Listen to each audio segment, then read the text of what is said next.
Before we begin this episode on copula and existential clauses in biblical Hebrew, I wanted to say a few words about why we concluded this episode in our series on word order, particularly because we don't actually discuss word order all that much.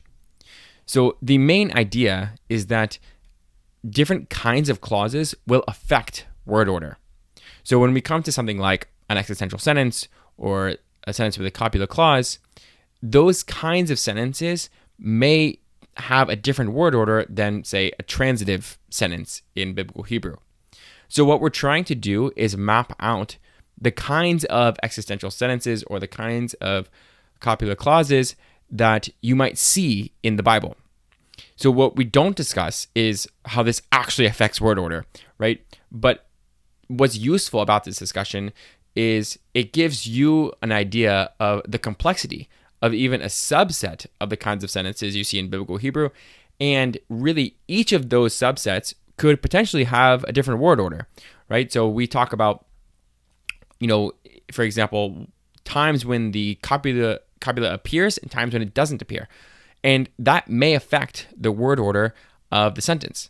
So these are the kinds of considerations we need to have in our mind when we're thinking about and evaluating claims about basic order and these kinds of things, because whatever we consider to be basic has to make reference to a basic clause type, right? And so by looking at special clause types, we can see here are the kinds of things that we need to be considering when looking at clauses in general in biblical Hebrew, and when looking at how we analyze word order in a particular sentence or in a particular discourse.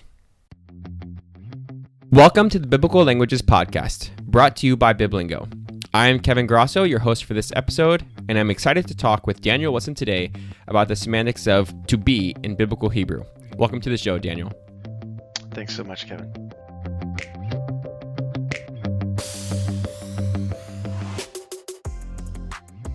So just a little bit about Daniel. He is a research fellow in the Department of Hebrew at the University of the Free State in South Africa and works in cooperation with the Department of Caucasian Languages in the Institute of Linguistics at the Russian Academy of Sciences. He is the author of Syntactic and Semantic Variation in Copular Sentences, Insights from Classical Hebrew, which was published by John Benjamins in 2020, which was a reworking of his doctoral dissertation. His research includes the application of formal approaches to syntax and semantics to classical Hebrew. He's also actively engaged in fieldwork and documentation of endangered languages of the Caucasus, writing on interesting morphosyntactic phenomena as they relate to discussions in theoretical linguistics. So it sounds like you have a lot of interests just with regard to language in general. And I am personally excited that you are applying some of the more robust, theoretical frameworks to classical Hebrew, which is what I also like to do. I said in the introduction that we'll be talking about the verb to be in biblical Hebrew because I didn't want to use any of the technical terminology that we will introduce. But what that is normally called in linguistics is a copula. So can you just tell us what a copula is? So we, all know and we're all on the same page on how we define this term. Yeah, absolutely. And thanks so much for inviting me on. This is going to be fun. I love talking about this stuff. So basically, in a traditional definition of a copula is, and there's a famous book called Copulas in the Cambridge series. And the definition put in there is it's a linguistic element which co-occurs with certain lexemes in certain languages when they function as predicate nucleus. A copula does not add any semantic content to the predicate phrase it's contained in. And I know that's kind of crunchy. So basically, a copula is typically the to be verb in a language, and the traditional definition is it joins a subject to a nonverbal predicate with an item that traditionally says there is no semantic content at all. However, as in most topics of linguistics, especially when it comes to linguistic categories, there's constant evolution, right? We're constantly evolving as we get more data. from around the world. And so I actually have an article coming out which offers a broader definition of copulas, because throughout sort of the history of research on copula constructions has been really heavily dependent on logic.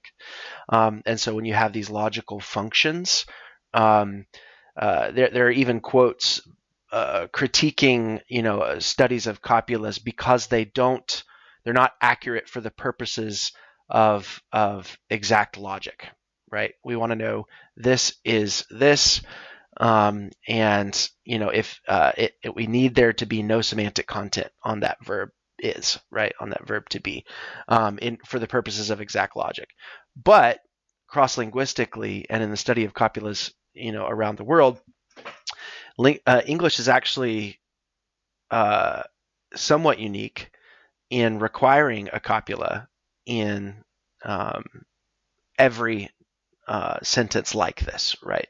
It's very rare that we get there are some dialects of English that don't require a copula, but many languages have this phenomena of a verbless clause, and so there's that juxtaposition of subject and predicate without any need of a copula, and Hebrew is one of those.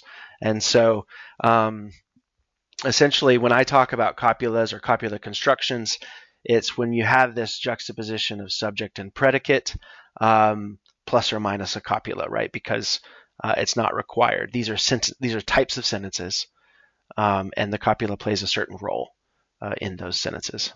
Yeah, that's helpful. So then, really, we should be thinking about not just what this verb is doing, right? But these kinds of sentences in which the verb may or may not occur. I even think, you mentioned English. I even think about, things that you can say in English without the copula, right? Like "you crazy," which would be something that like it wouldn't be like quote unquote proper English, right? It's a dialect of English, right? But it no one would flinch at saying that, just on the street, right? Right. Right. But I'm sure there are, even like you hungry in a question. Mm-hmm. There's all kinds of things that we say these things, right? But we don't really think about us saying them. But I'm sure there are other constructions, where it would be not as good. And that's kind of the key, right? Is parsing out when the copula is required and when it wouldn't be required. So to totally mess with you, mess with your listeners, pay attention to how often you emit the copula when you're texting. Oh yeah, texting. That's what came to mind when I first said that. I was like, oh, yeah. I do that all the time. all the time. The time. Yep. Yeah.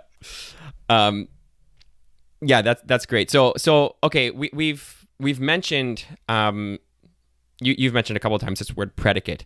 So can you just give us a definition of predicate, just for people that, because we've said there's a the copula is not the predicate. You said there's a nonverbal predicate that it's kind of connecting to. So what is our definition of predicate that can cover these cases, and also the normal case where the verb is the predicate? Mm-hmm. Sure. So a predicate, and I mean this is also debated. Almost everything that we talk about is going to be debated. Sure, of course. But what a predicate is it's I hope this isn't too complex, but it's the unsaturated member of a proposition. So if you think about, so a proposition is, when you have an element like a subject and a verb, or a subject verb object or something like that, right? And you can't just say walks slowly. You can't just say hit the ball, right? These are unsaturated. These are not propositions. They don't have truth conditions, right? But as soon as you add that subject, all of a sudden you have a fully formed proposition which has truth conditions, can be evaluated based on whether it's true or false. Okay, so this is how predicates are typically talked about, and you can hear from some of the language that we use a lot of dependence on logic. From that is, once we have this unsaturated member that receives a subject, we have a proposition that has truth conditions. That's how predicate is typically used. So you have, in a typical verbal clause, John walks, right? The predicate is the verb, and then you have the subject. Whereas in copular sentences, the predicate is just that that object, is that second nonverbal member that still can form a proposition when a subject is added. Yeah. So in that case, then, if we'd say like John walks versus John is tired, the tired piece is the predicate, right? And we can kind of see that, to go back to this language of being like unsaturated, the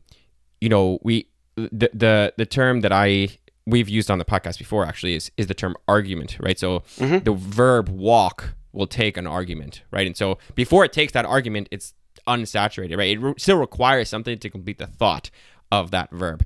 So something has to be walking. So when we then add John, right, then we can see, this is, saturated.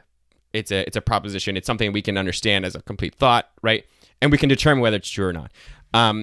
So then when we come to something like tired, right, we also have the same sort of it's the same as walk, in the sense that something has to be tired, right? And so it requires something else to complete that thought, right? I think is the main idea. So I mean, and we could get obviously much more complex into this with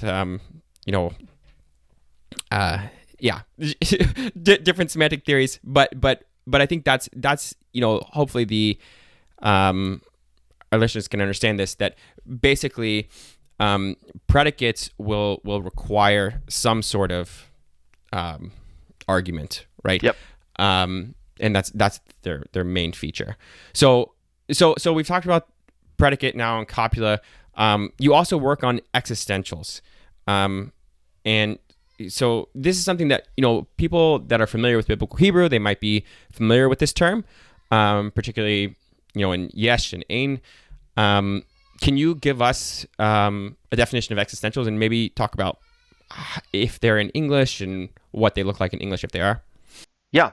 So an existential is a type of construction that shares many of the same morphosyntactic pieces as copular sentences, but they make fundamentally different assertion. And so an existential, if I were to take something like a book, the book is on the bookshelf, the existential corollary of that, what's called a predicational sentence, right? Just like a copular sentence like we just talked about. Would be there is a book on the bookshelf, right? It's the there is construction in English. It contains a lot of the same pieces, but you have this required there is kind of structure. And those are distinct, those make fundamentally different assertions than copular constructions.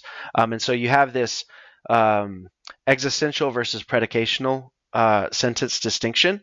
And Barbara Party actually came up with a really good illustration or a good analogy to illustrate the difference. So if we think about a video camera and we think about what the video camera is tracking, right? We would say like the book is on the bookshelf, like, and now the book is on the windowsill, and now it's a camera. And it keeps the camera fixed on the protagonist, right? It's the thing as the center of what we're interested in. Whereas an existential sentence is sort of analogous to like a security camera, which is fixed on a scene and whatever is in that location. So the location is the center, right? There is a book on the bookshelf. And so it is it's describing a fixed scene, and whatever's happening, we would just say there is this happening there. This is located there. So location as center versus thing as center. And that's how the two can be connected. Yeah, so that's really helpful. So then an existential sentence, then just the way we interpret this is, we are, would you say you're necessarily connecting it to a location then? No, because you can say there is hope, or something like that. It's not necessarily that way, but and I don't know if you want to get into this as far as like in terms of what the subject and the object of an existential is, because the anatomy of an existential and the fact that there are existential constructions that are distinct from copular constructions really messes with the data in terms of how we understand sentences in Biblical Hebrew, because these sentences use the copula haya, just like copula constructions do. But there's not a subject and object in the same way as, like he is a mighty warrior versus there was wheat in the field. You don't have a prototypical subject and object. And in fact, subject and object. In the literature about existentials, the anatomy of existentials consists of a pivot and a coda. That's the language that is used about existentials.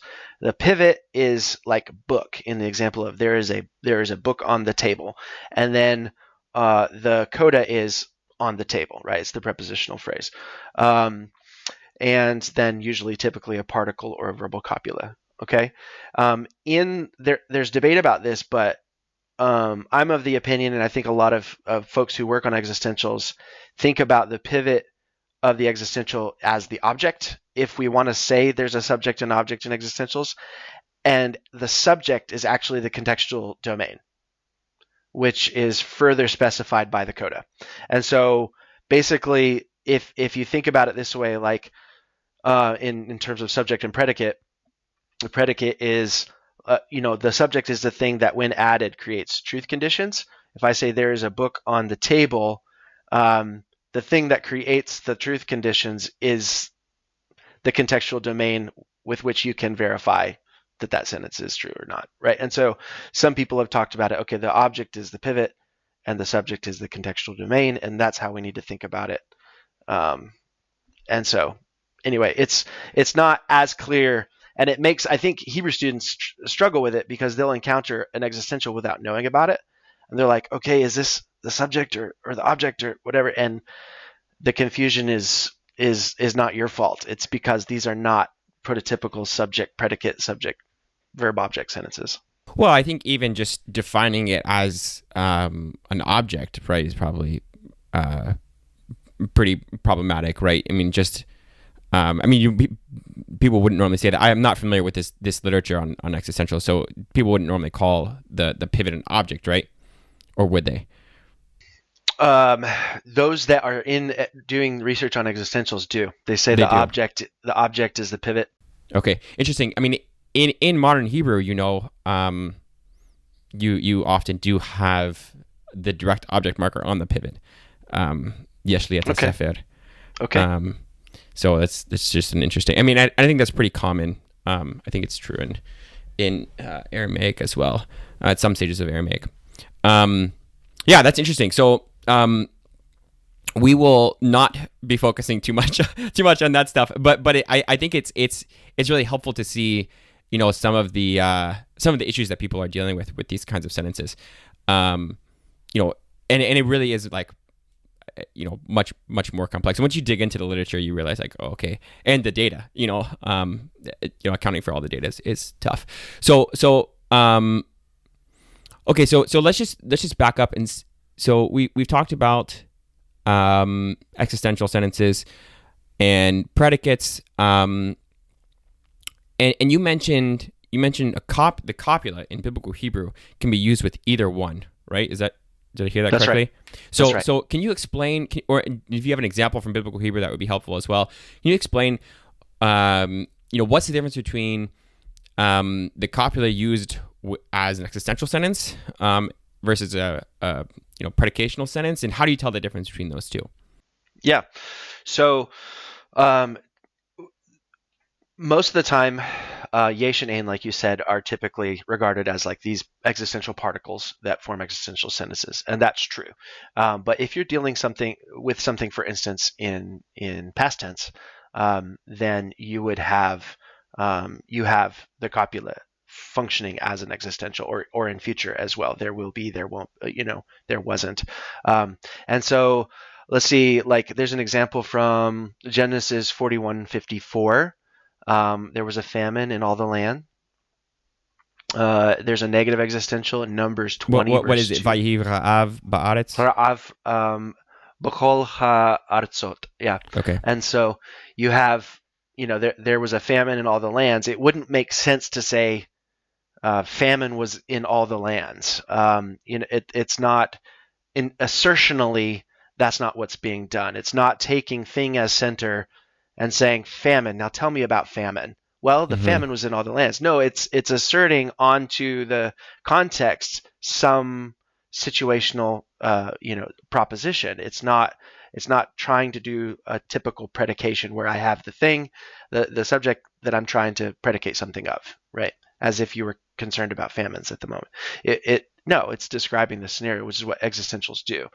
So just to hold on really quick. So the form of the actual sentence, though, right, would be the same in those cases. If we were talking about, let's say, different kinds of, we were just talking about famines, right? And there was a famine in this other land, and then we said, there was a famine in this land too, right? Then the form of that sentence would be the same as, there was a famine in the land, right? Yes. So existentials and predicationals in biblical Hebrew with haya will often look identical. So you either way you would have, vayihi ra'av ba'aretz or something like that. That's right. So that's what makes this confusing sometimes for students. Is they still translate it as there was a famine in all the lands, but when they start getting into the analysis and they're like, what is the subject? What's the object? What's all this? And the category of an existential sentence is not in the grammars of biblical Hebrew, right? And so that's what I'm trying to do. In the grammars outside of yesh and ain, right? Or that's I don't know. That's right.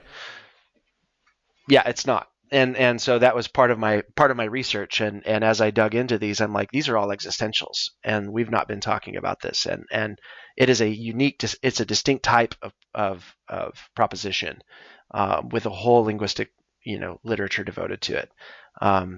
So yeah, that's great. So I cut you off, talking about just that example. Did you have another example that you were going to share, or? Yeah. So the Numbers 20 verse 2 is a negative existential, and this is with lohaya, right?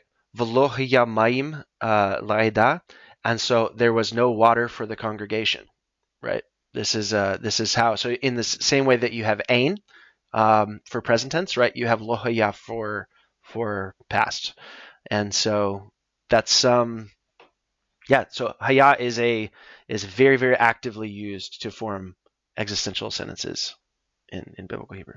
So then how do we tell the difference? Obviously, we can't tell the difference just by looking at the sentence, right? What is it about the context? And I think you alluded to this, but if you could just flesh out a little bit more, what is it about the context that makes us interpret, one sentence as a predicational sentence and another as an existential in biblical Hebrew? I mean, so to the biblical Hebrew speaker, presumably, right, they would have made this distinction, right? And it just would have been context, and they would have been fine with this sort of ambiguity. In English, we actually mark it, right? I mean, in the past tense as well, right? So we would say, water was not in, or for the congregation. The congregation didn't have water, or something like that, or there was no water. Exactly. So you had to make that switch, right? Because the issue actually comes. It's a semantics issue that comes down to there's different ways to describe this, but one way to describe it is at issue content, or another is updating the common ground, right? And so what sort of thing are we talking about here, and what is the at issue content? And so if there's something already in the common ground, like as speakers or as readers, and we're trying to predicate something upon that, and we'll get into the different types of copular constructions. This is that in a minute, but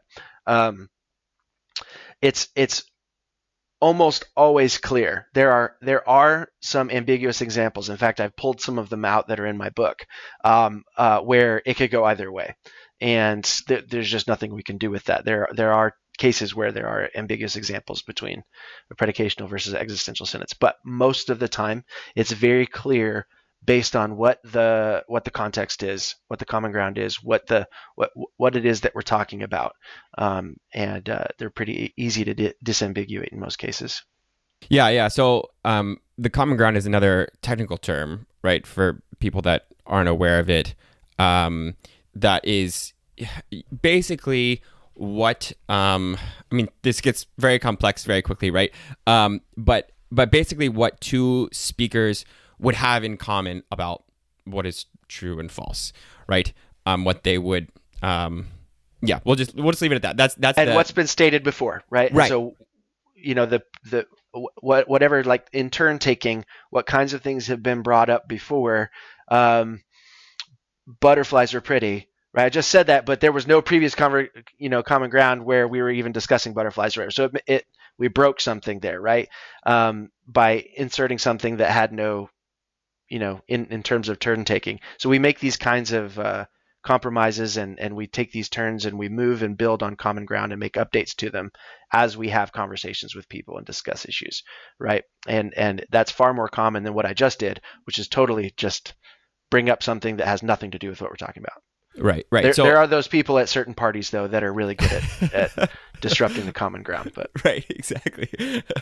So then an existential sentence. Then, can you just explain like how does an existential sentence do something different to the common ground than a predicational sentence in one of these examples? What an existential sentence does to the common ground, I actually have a whole article on this.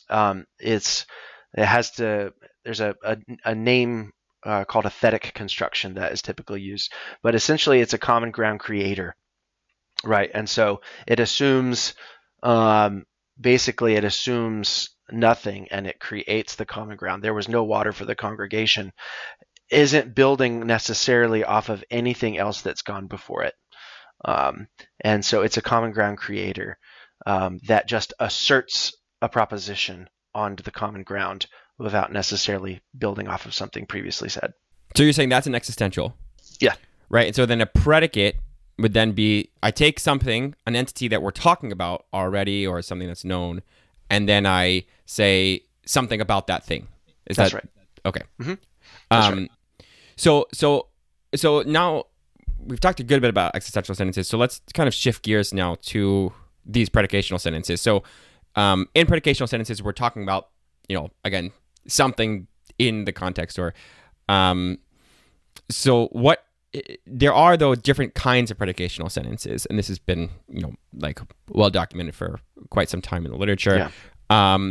Can you just go through there's different classifications. You can just go through your classifications Sure. and your terms and tell us, give us some English examples so we can wrap our heads around these different kinds of sentences. Right. So there's a broad sort of like bifurcation between what's called ascriptive versus identificational, or attributive versus identificational. And so identificational is basically when you have like an equal sign. Samuel Clemens is Mark Twain, right? It's just a sort of a this is this, and what the sum total of what this is also what this is, right? And vice versa. The two subject and predicate can be inverted in a identificational sentence. Mark Twain is Samuel Clemens, right? Whereas ascriptive is when you're ascribing a property or a name or something to an entity. And so you have class membership, right? So class membership is like the noun. The subject is a member of a certain class. So he is an Irishman, right? Or he is a carpenter. He is, whatever. You have property concept. And these I've taken from Leon Stossen's huge work on intransitive predication, where he's taken like 490 languages around the world and tried to like consolidate what kinds of categories do we see and how can we distill them down. And this is what he did. So property concept is basically like attributive predication. So she is tall, she is pretty, he is mean, whatever. More adjectives mm-hmm. in English. Yep. Then you have identificational, right, which I've already covered. And then you have specificational sentences, where it's essentially a naming mechanism. So you have like what the child likes is to play with toys is an identificational sentence, or like the one that is in Hebrew is the names of the people who entered the ark. The names of the sons of Noah who entered the ark were Shem, Ham, and Japheth. Right?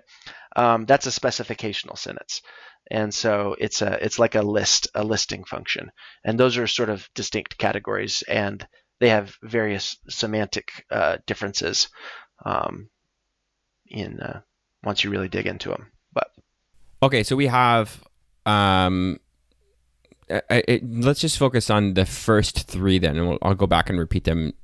So identificational, right, which is equal sign, and I think one thing I mentioned with the property concept sentence is it has an adjective, right? Normally has the predicate in English. Even in your examples, right? Identificational, you have a subject, and then a predicate, and both the example used both were proper names, right? Okay, yeah. And I think that's pretty typical where you have definite subject and definite predicate, right? Mm-hmm. And then we have class membership, right? And again, the examples were subject, definite or pronoun or whatever, not as important. But then the class you gave were nouns, right, with an indefinite article. Yeah. A carpenter, for example. And then you had property concept, which were adjectives. He is mean. And so these, if we just focus on these three kinds of sentences, how are they expressed in biblical Hebrew? Is there any variation, between these three kinds of sentences in what we see in biblical Hebrew in terms of, word order, or in terms of the pronoun, the additional copula pronoun that we can talk about a little bit later. But yeah, do you have any thoughts on how these correlate with syntax or? Yeah. So, this is called like a taxonomy, right? This is a taxonomy of constructions, and so this would be like does predicate type prefer any particular way of representing the construction, right? Being a verbalist clause with haya, or with the pronominal element, which sometimes serves like a copula, right? For biblical Hebrew, no. For a lot of languages, yes. In fact, there are some languages that are like, for adjectives, it uses this copula. For nouns, it uses this copula, or whatever, and it makes clean distinctions. But for biblical Hebrew, we don't find that. The one exception actually is in the one you didn't mention, specificational. What I found as I was looking through this in my research was there are a lot of examples in biblical Hebrew, like that example I gave with the names of Noah's sons, that are specificational, that have haya. And that's, I think, the majority of the case. Like, there were several examples that I couldn't explain. Underlying most of my research was this question: why use the copula if I can use a verbalist clause? What motivates the use? Because the verbalist clause is by far the most productive way of doing copular constructions in biblical Hebrew. So if I can do it, and I can do it in any tense, right? Past, present, future, I can do it verbalist clauses everywhere. So if that's the case, why use haya? And I was able to answer that question for most of the constructions, because I looked at every example of haya in the Hebrew Bible. I was able to answer that question in ways that we can discuss in a minute, but there was a handful of them I couldn't explain, except that they were specificational sentences, and so that was interesting to me. But it's not a requirement. So specificational sentences used haya or did not? Yes, they used it. But it's not a requirement, because I have examples of specificational sentences that use a verbalist clause, and so it's not like this is a requirement. It's just that it was a pattern I noticed among a handful of examples that I couldn't explain any other way. That's right. What they all had in common. Right. So yeah, that's really interesting. We have then, okay, so we talked about these three like um really semantic definitions of predicational sentences, right? Identificational, class membership, well, four, right? And then property concept and specificational.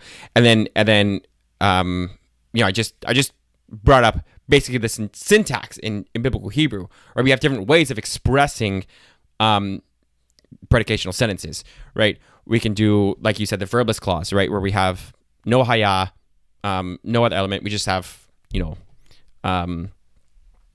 a predicate and a subject, or a subject and a predicate.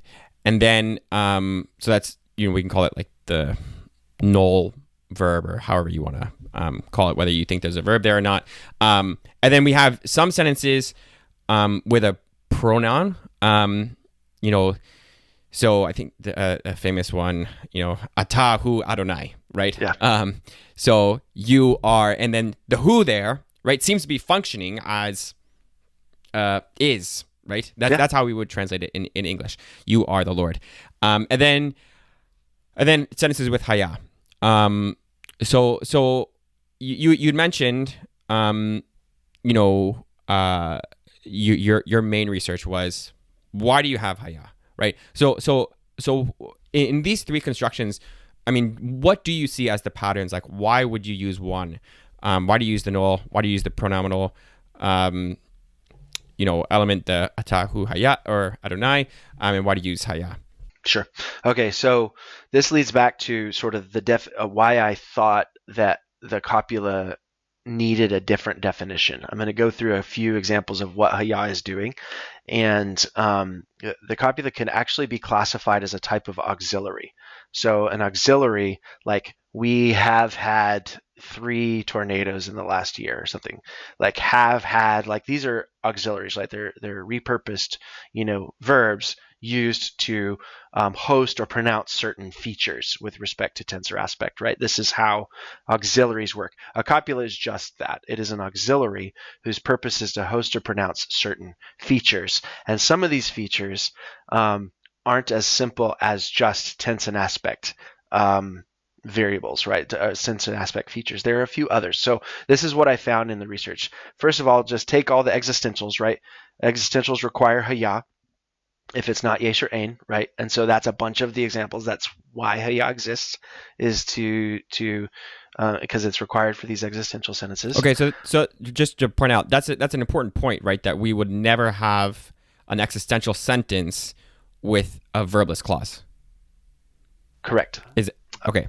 Yes, with the exception of possessives. There are examples of possessives like lo plus something, right? To him is whatever, which is like a subtype of an existential in the literature, but those are verbless all the time.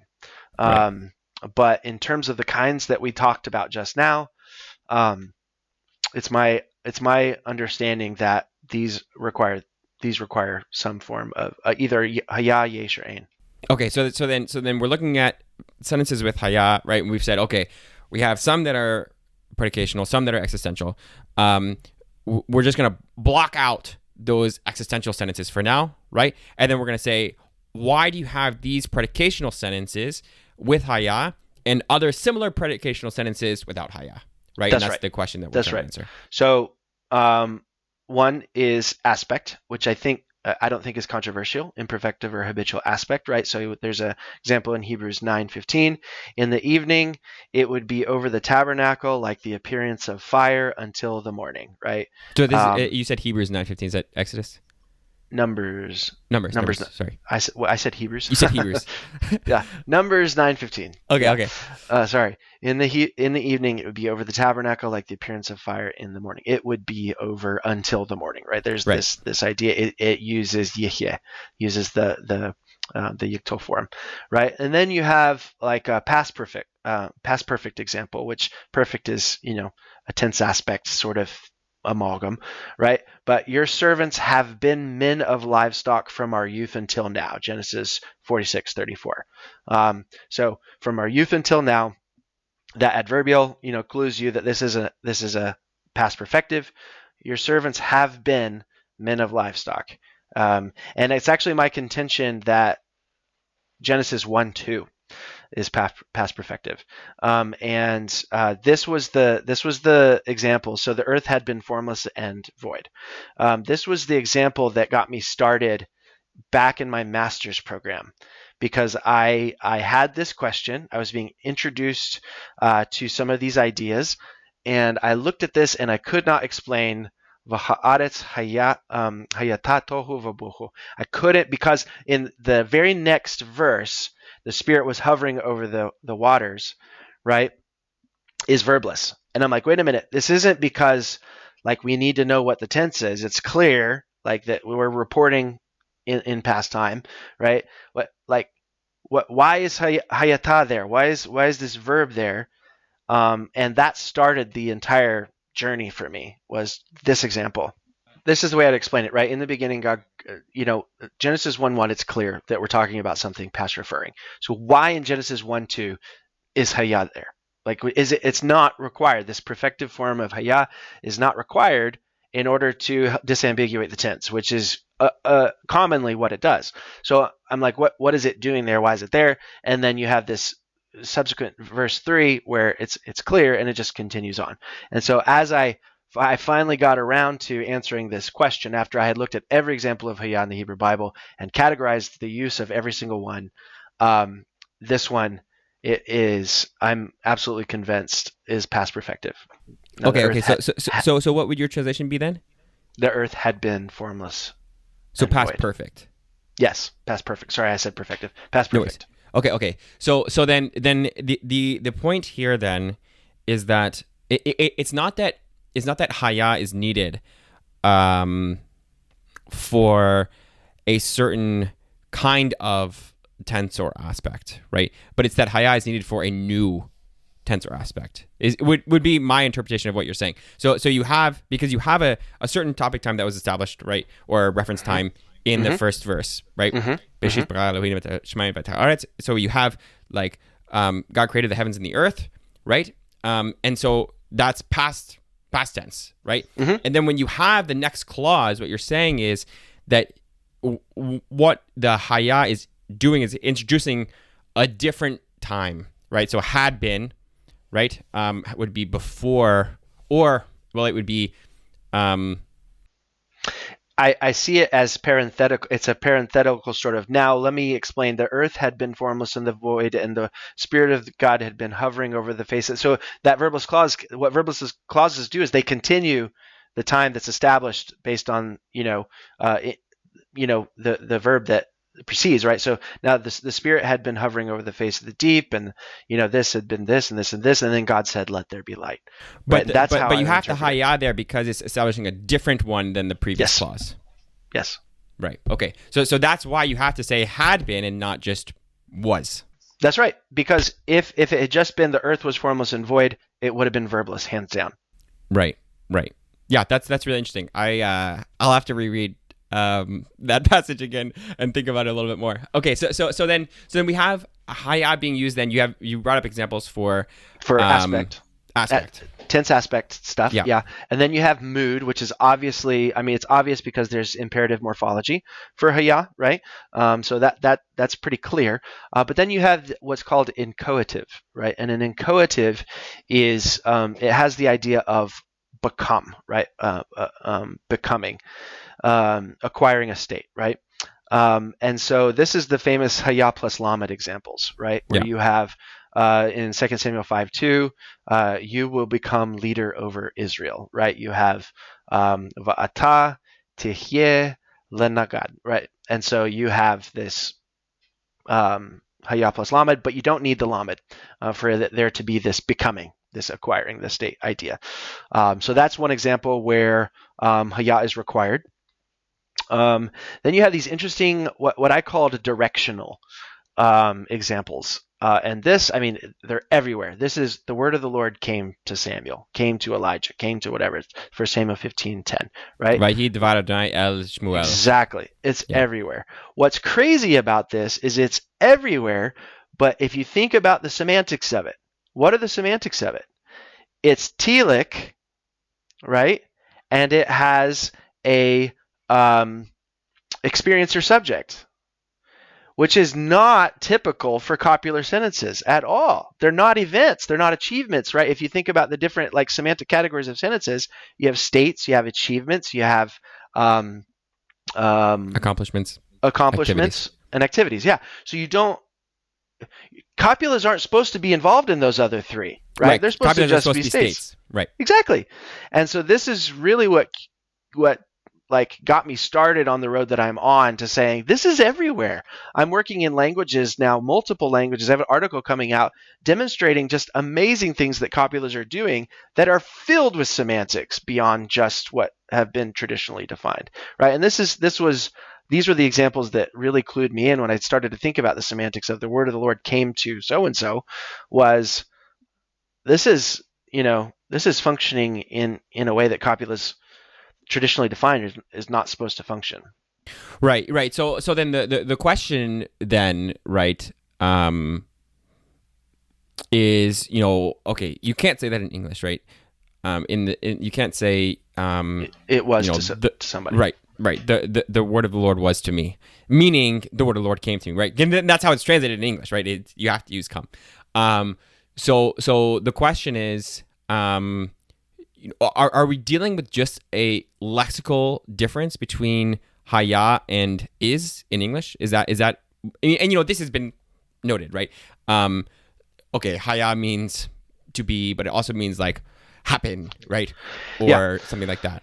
Yeah, and so this is where you get down to, like, for instance, the question that you're asking, it's a good question, is maybe haya is being repurposed and there's a second verb that is filled with all sorts of like event semantics or achievement semantics, right?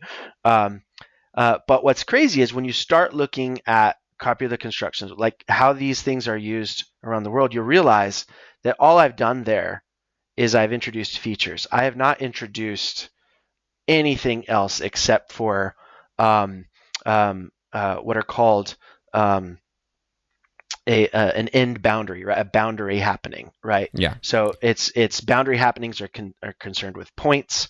Normal events are concerned with intervals. All I've done is describe. I'm not describing the process. It didn't fly to me. It didn't, boil up to me. It didn't, I'm just describing a telic achievement that still has this sort of copula idea, and so it's just a feature.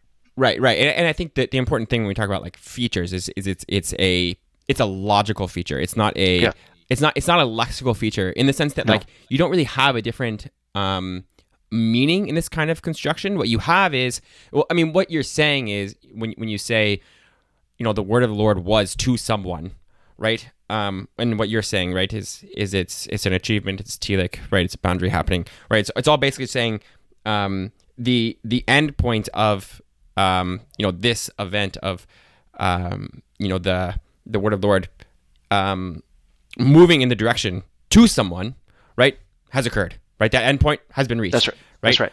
It is now in Samuel's possession, right? That's right. And so the point in that is that you don't have it would actually be different. The idea would be that if you had used the word bo, right, come in biblical Hebrew, you would have a different meaning, right? It would be very similar. Completely. Yep. But it would be bo would contribute something that's different than just haya, which is basically. And so what's crazy is I think what my article is basically about is there's a finite inventory of these certain types of features that copulas as auxiliaries can host and can license, right? And we see them in the cross-linguistic research I'm doing. Like one language I'm working with right now uses copulas with an evidential, right? And that basically means, was this witnessed or was it unwitnessed, right? And so you would have the English one that I love to use because it really throws people off is like looks, right? Or tastes, right? That tastes good. Mm-hmm. All that is a copula plus evidential. That is good, and I have direct evidence, right? Or she looks pretty. She is pretty, and I have direct evidence. What these other languages use is copula, the evidential version, versus copula, the non-evidential version, right? So there's another feature, right, that can control these things, but we would never think looks or tastes as copulas. But in some sense, they are. They just we are as the exponent, right? As the verb that we're using to represent that, right? We're repurposing, this sort of experiencer verb. Or maybe a better way to talk about it would be they have like copular like uses, in these kinds of, because I can think of, I think, I don't know, this gets into tricky business, but which we can set aside. We're a little distracted, but yeah, I'm hesitant to call taste and look a copular verb. Mm-hmm. Anyway, we can talk. Same with remains. Same with all of that, right? Seems. Yeah. He seems nice, right? So all those are this relationship between subject and complement is also what is called subject and predicate, subject and object, with some features that can be hosted by a copula. But yeah. So this has been really helpful. So let's get back to these other kinds examples. Of sentences. Yeah. So we have haya, right? Haya functioning for tense aspect, for the encodative, for directional. Then you have what's called what I call the complementless version, which is like Isaiah 66:2. All these things my hand has made, and all these things came to be, declares the Lord. So it's just vayehi kol ele, right? All these things came to be, right? There's no complement. They're complementless. Like they don't have an object or a predicate, right? That could obviously fit in pretty well to the encodative idea as well, depending on how you define Sure. Beginning of someone's existence versus or something's existence. What's interesting is it's I also think of it as an achievement, and because it has this achievement semantics, there's an example. There are limited number of nifal haya, right? So that's the only, in terms of binyan, like the binyanim haya only outside of the kal is just nifal. And almost every one of the examples of the nifal of haya are these, complementless, right? So once it moves into the category of something like an achievement, some sort of event, right? Well, then we can start to play with the binyanim. And have, you can feel how we would get, like someone would want to use the nifal for something like a complementless, like all these things came to be or something. So it was really interesting to discover that.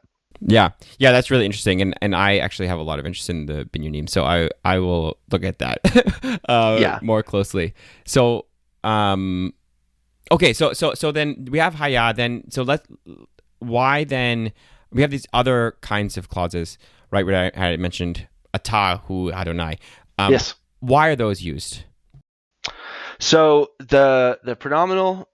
So I've actually gone back and forth and changed my opinion on what this is doing. I mean, there's been a lot written about it. It's been called the tripartite nominal clause. It's been called, is it a resumptive pronoun that has been reanalyzed as a copula, or is it, what is this thing and what is it doing?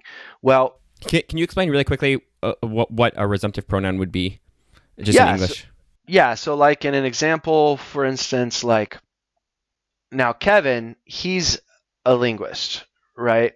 So like once I do that thing that I did with Kevin, right?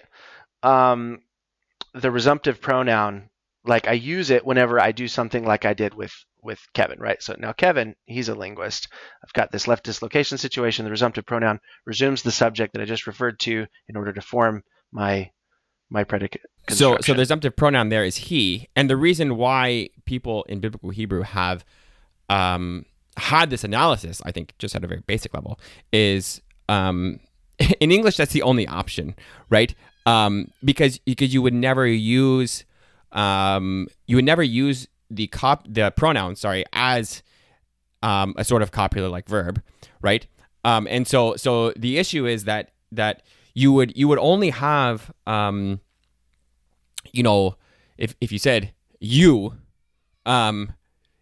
he is Adonai, right? like that would be, I mean, first of all, it wouldn't be very good English either. But the issue is, right, that when you want to stick to one gloss with this pronominal element who, right, it doesn't work, right, in English, right? So I think that's part of this whole discussion, right? Is just how English is affecting our categories here. So let's just say that's another option, right? This is what people have said, right? So they've said that this who is actually functioning as a copula, right, or something like a copula, and then they've said it's this resumptive pronoun in English, right? And so you were explaining what the difference is. That it was reanalyzed, right? So in an older stage of Hebrew, perhaps you had a left dislocation construction that then it just became, now Kevin is a linguist, and then that who just became like our is, right? Right. And so there are very limited unambiguous examples of this. There's a small minority of unambiguous, because sometimes it is ambiguous as to whether or not in Hebrew this who is functioning as a resumptive pronoun actually in a left dislocation construction. But there are some unambiguous, like the one you mentioned, atah, hu, Adonai, right? And so in those unambiguous examples, they're limited to one clause type, right? They belong specifically to like this identity sort of construction. You are the Lord, right? Always with a pronoun, always with a definite noun, right? Or a proper name or something like that, right? And so you have a very, very limited clause type semantically, and so I've analyzed this as basically the really long crunchy form, and you can get into this and even another time disagree or whatever, but I think it's the exponent. I think it carries the agreement features on T in the context of a certain functional head, blah blah blah, and like we use this post-syntactic process called impoverishment in distributed morphology that I work in and you work in, where this basically deleted the person feature and defaulted to the otherwise form, which is the third person, right? And so, you have, and that's why you can, I don't need to go fully into that, but there's a syntactic explanation for why we're using this particular pronoun. We still always carry the number and gender features, but we don't carry the person feature. So anyway, it's an interesting discussion for another time.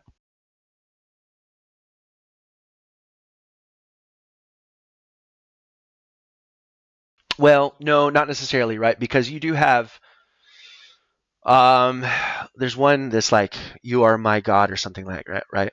Yes, this is actually one that I was gonna bring up. That's right. So I think you bring up in your dissertation. So this is back in 2018. So you could have changed your mind since then. Jeremiah 31:18. Yeah. Versus Isaiah 37:16, and I let me pull them up.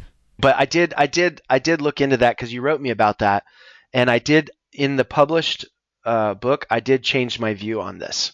I changed my view that they're not necessarily identificational constructions, though I think that they still are individual level predicates, which we haven't talked about before. There's stage level and individual level.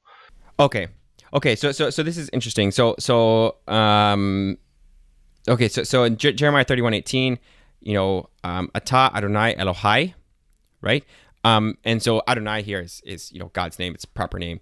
But it's also one of potentially many proper names that could go there for different kinds of gods. And so here we have a verbless clause, right? Atah Adonai, and then it says, so you are Adonai Elohai, my God, right? So then we compare that to Isaiah 37:16. Atah hu ha Elohim levadcha, right? So Atah hu ha Elohim. So this is talking about God, and it's talking about who He is. So you're saying in this context, right? You alone are God, right? So in one case you have this who that's functioning as this pronominal copular like thing, and in one case you don't. So so you what you just said was you've changed your position on this, and I agree with your revised position.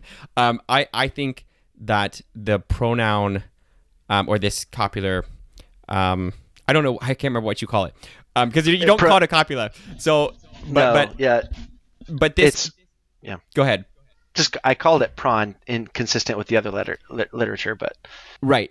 So this prawn element, right? So it functions like a copula, like that's how you would translate it into English, in the sense that it's connecting to things, right?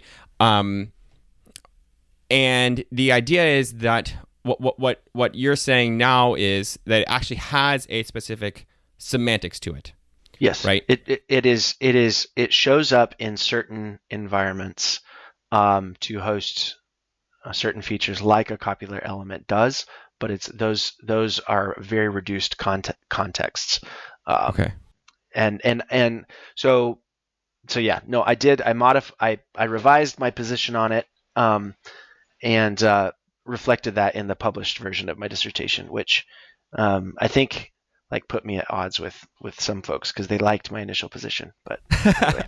Well, I like your new position. So tell us what an individual level predicate is, and yeah, what that's doing in how that relates to these examples. I hope that your listeners are still staying with us and stuff, because I mean you can see some have dropped off at this point, but it's okay. An abundance of categories in something that should be extremely simple, right? But yeah. I could use, for instance, the sentence the city is cold, right? And I could mean the city is cold right now, or I can mean the city is cold in general, right? It's generally a very cold city. Well, if I say the city is cold in general, that's individual level predicate. If I say the city is cold right now, it's a stage level predicate. And so it's a different type of. Right. So this idea goes back to Carlson's dissertation in 1977. Basically, the idea is that you can predicate something of an individual, right, where it's consistent across time. Yes. So the city is cold in general, like you said, right? Or at a particular stage of an individual, right? Stage level predicate. So it's at this current state, right? Stage in this entity's existence, it's cold, right? So, Minneapolis is cold, right? And it's just that's just how it is, right? Atlanta can be cold, but it doesn't happen very often, right? And so there's lots of things that go into why we would interpret, something as a stage level versus an individual level. But what you're saying is that in biblical Hebrew, this prawn thing, whenever you see it, it's signaling to the reader, interpret me as an individual level predicate. It's showing up in the context in which the relationship between subject and complement is an individual level predicate relationship. Right. Which I think is super interesting, because you don't have that in English, right? We would use is across the board. And so you're seeing a distinction then in biblical Hebrew that you don't find in English. That's syntactically encoded, right? Okay, so yeah, like you pointed out, I mean, I think I'm sure there have been some people that have dropped off at this point, but maybe we can talk about a couple other things before we just wrap up. So we've talked about a lot of different kinds of sentences, and different semantics of those sentences. Can you talk a little bit about word order? So we're doing this series on word order, right? And I think one of the issues in the whole discussion on word order within biblical studies, both Greek and Hebrew, honestly, has been not close enough attention to things other than just the order of subject and verb, right? Yeah. And the issue is that these things are very, very complex, right? And there's all kinds of things that can affect word order. So what kinds of factors in your research do affect the word order in predicational sentences? As an example, you say that predicate subject is typical after lo. And you said that on page 63 of one of your works that I was reading at the time. So do you know why this or any other factors affects the word order, and what kinds of things should you be looking for when you're trying to see what's marked? The issue with this, right, is really determining what's like quote unquote basic or what's like unmarked from a pragmatic standpoint, right? Because if you assume that subject predicate is going to be consistent across the board, and that's always what we should see, right? Then every time you see predicate subject, then you're going to say, oh, okay, this is marked for pragmatics, and this is what people normally do, right? Yeah. Yes, like you, I think it's far less nuanced than it needs to be in typical conversation, right? And so I think there's a general consensus, even with people that I would disagree with on sort of the macro issue. I think there's consensus among people with verbless clauses. The default order is subject predicate, right? And I think there's pretty decent consensus about that. When you start throwing haya in there, it gets more complex, because in existentials, for instance, it's typically verb first, right? But what's a subject? So then we're back to that conversation in an existential. Yeah, you can see why so much nuance is necessary, right? Also, the conjugation it means everything, right? So if it's a Weichtel, then of course it's not going to be SVO, right? If you have a negative element, like lo haya, you'll never get the subject in between lo and haya, right? Rarely you get it before, right? So especially not in an existential, and so it requires so much nuance, and it's not as easy as just saying, what is the basic word order. And there are examples, though, clear examples of pragmatics in verbless clauses, for instance. Like one is 2 Samuel 21:2, right? Now the Gibeonites were not from among the sons of Israel, right? And so it's like the Gibeonites, na mi b'nei Yisrael hema, right? Not from the sons of Israel were they, right? So you have these kinds of examples that come up. And you have an encodative with focus in Jeremiah 7:34, right? This is really interesting, because it's like a waste the land will become, right? L'charba tihyeh haaretz, right? That's really rare for an encodative example, right? The haya plus lamed, to have the lamed like with the object or the predicate come up, right? And then have tihyeh haaretz, right? So you do have examples of pragmatics, but it's what's weird for this type of sentence or this type of construction, not like is this weird for all of biblical Hebrew constructions, right? It's just it requires a lot more nuance when discussing word order. Yeah, that's interesting. Have you seen? I have always felt like, and I can't remember if Naude and Vander Merwe have said this or not in their reference grammar. I feel like the typical order for predicate for like property concept sentences is typically predicate subject, right? And I think Anderson has data on this. That I remember that. You have a lot more examples. So when you have a definite predicate, it's almost always going to be subject predicate, right? But when you have an indefinite, either a class membership or property concept, you often have, at least way more often, you will have predicate subject.